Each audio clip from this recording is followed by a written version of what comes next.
दिवस 1975 की है, जब इलाहाबाद उच्च न्यायालय के जज जगमोहन लाल सिन्हा ने तत्कालीन प्रधानमंत्री इंदिरा गांधी को अयोग्य पाया था और उनकी संसद की सदस्यता समाप्त करने का फैसला सुनाया था।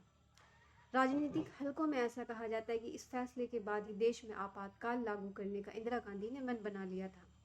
हालांकि इंदिरा गांधी के खिलाफ जो मामला था वो राहुल गांधी के मामले से बिल्कुल ही अलग था। वो चुनाव लड़ने से संबंधित था। राहुल गांधी की सदस्यता को लोकसभा सचिवालय ने खत्म किया है, जबकि इंदिरा गांधी के खिलाफ उनके प्रतिद्वंदी राजनारायण ने याचिका दायर कर चुनावों में धांधली का आरोप लगाया था।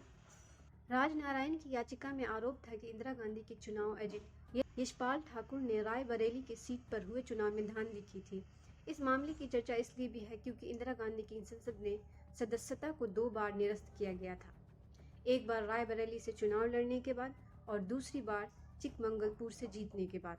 लेकिन इन 2 मामलों की बात इसलिए हो रही है क्योंकि 1977 से 1978 में जब इंदिरा गांधी को बतौर सांसद बर्खास्त किया गया था, तो उसके बाद 1980 में हुए आम चुनावों में उन्हें बम्पर जीत हासिल हुई थी।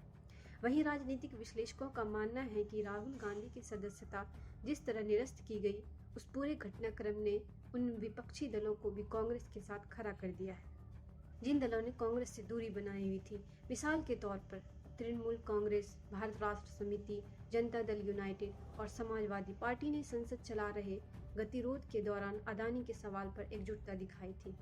लेकिन जब राहुल गांधी संसद में बोलने के सवाल पर सरकार को अपनी पार्टी के साथ घेर रहे थे, इन दलों ने खुद को कांग्रेस से अलग रखना बेहतर समझा।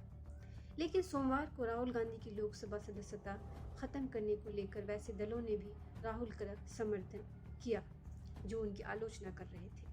हालांकि राहुल गांधी के द्वारा सावरकर पर दिए बयान को लेकर उनके सहयोगी दल शिवसेना को ठीक नहीं लगा और शिवसेना के प्रमुख उद्धव ठाकरे ने राहुल गांधी के बयान की निंदा करते हुए उन्हें नसीहत दी कि वो उकसावे में न आए और इस तरह के बयान न दें, क्योंकि उद्धव ठाकरे खुद सावरकर को अपना आदर्श मानते हैं। इसके बावजूद उद्धव ठाकरे की शिवसेना राहुल गांधी के साथ खड़ी नजर आई। राहुल गांधी की सदस्यता खत्म करने के मामले ने विपक्ष के दूसरे दलों को भी सोचने को मजबूर कर दिया है। पहले विपक्ष के दल अपने अलग अलग स्टैंड पर चलते रहे, लेकिन राहुल गांधी के प्रकरण के बाद अब उन्हें भी लगने लगा है कि ऐसा किसी के साथ भी हो सकता है।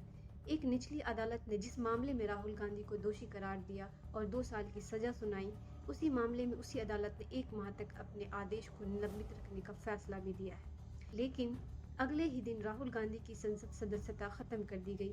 इसके साफ संकेत हैं राजनीतिक प्रतिद्वंदियों के लिए कुछ भी संभव हो सकता है। बिहार के मुख्यमंत्री नीतीश कुमार भी खुलकर कुछ नहीं कह रहे थे, लेकिन पार्टी के राज्यसभा सांसद अनिल हेगड़े भी कांग्रेस के नेताओं के बुलाने पर विरोध के लिए आयोजित बैठक में शामिल हुए। लेकिन अभी तक विपक्ष के जिन नेताओं ने राहुल गांधी के प्रकरण से खुद को दूर रखा है, उनमें मायावती, आंध्र प्रदेश के मुख्यमंत्री जगन मोहन रेड्डी और उड़ीसा के मुख्यमंत्री नवीन पटनायक शामिल हैं। इसलिए विपक्ष के दल मतभेदों के बावजूद कांग्रेस के साथ आए हैं, क्योंकि भारतीय जनता पार्टी सत्ता का दुरुपयोग कर रही है और लोकतांत्रिक संस्थाओं को कुचल रही है। लेकिन जो कुछ हुआ उससे पूरी विपक्षी पार्टियां को एक साथ लाकर खड़ा कर दिया है। वो नेता जिन्होंने कांग्रेस से दूरी बना रखी थी, वो भी अब राहुल गांधी के मुद्दे पर उनके साथ समर्थन में खड़े हो गए। चाहे ममता बनर्जी हो, अरविंद केजरीवाल हो या केसी राजशेखर रेड्डी हो, कांग्रेस के लिए सिर्फ यही एक विकल्प था कि अपने अस्तित्व को बचाना, और वो विकल्प भाजपा ने उसी थाली में परोस दिया। अब देखना होगा कि कांग्रेस इसका कितना फायदा उठा पाती है।